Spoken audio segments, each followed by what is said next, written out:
Hello and good day mga kabanding! Ngayong araw ay may project akong gagawin. Matagal na tong overdue.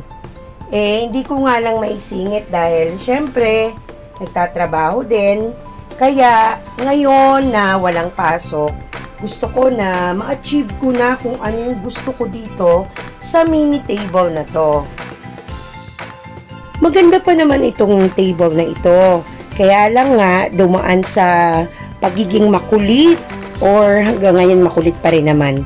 Itong aming mga fur babies, si Lilo at si Loki. So, may mga time talaga na hindi nababantayan, na-overwhelm yata or na-anxious pagka wala kami dito sa bahay. Di maiwasan na magngat-ngat sila ng mga furniture. Ito nga ang napagdiskitahan nila. Ang aming mini table sa sala. Ayan, matagal ko na itong gustong gawin pero hindi mabigyan ng panahon. But now, hindi ko na talaga nagugustuhan yung nakikita ko. So, kailangan na talagang maisingit.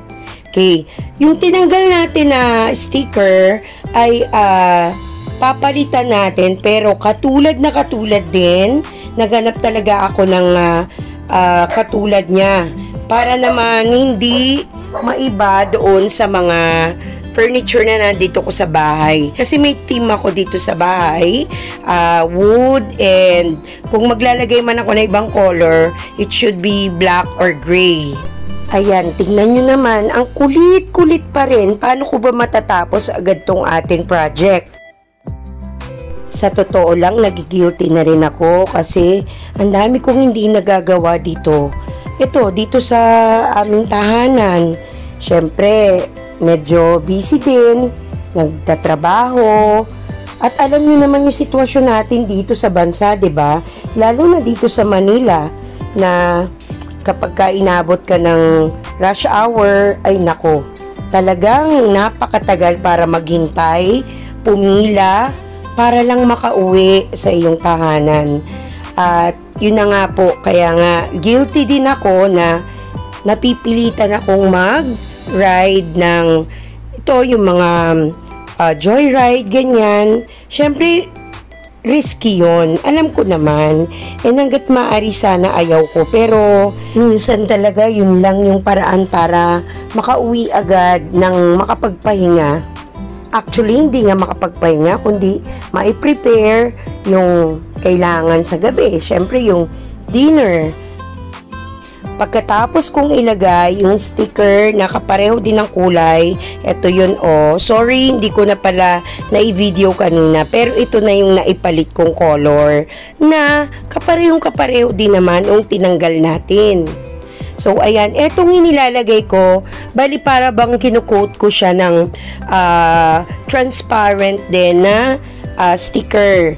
Palagay ko mas okay to para mas ma-protect niya ngayon itong sticker na nilagay ko. Kasi pag na-scratch, madalas kasi umaakyat din naman yung aking mga alaga dito sa lamesita.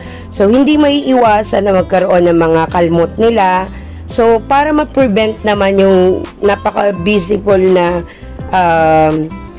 kalmot na yon, papangit, diba? So, eto, maganda na protected nitong sticker na ito.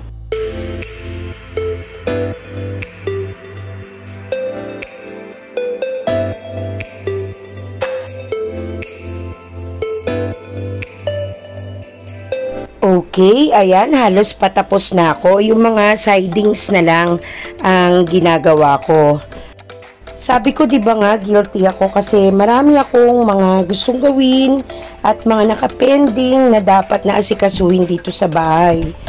Halimbawa na lamang yung aking mini garden sa aking balcony. Noon nakakapag-post ako ng mga halaman ko sa balcony, yung pag-aayos ko doon.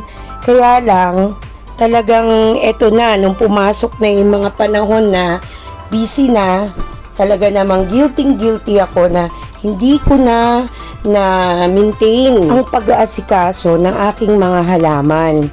Pero, paunti-unti, siguro naman, isa-isa ko ring magagawa yung mga pending na obligasyon ko dito sa bahay. Ayan, tapos na. Ito na nga po ang ating finished product.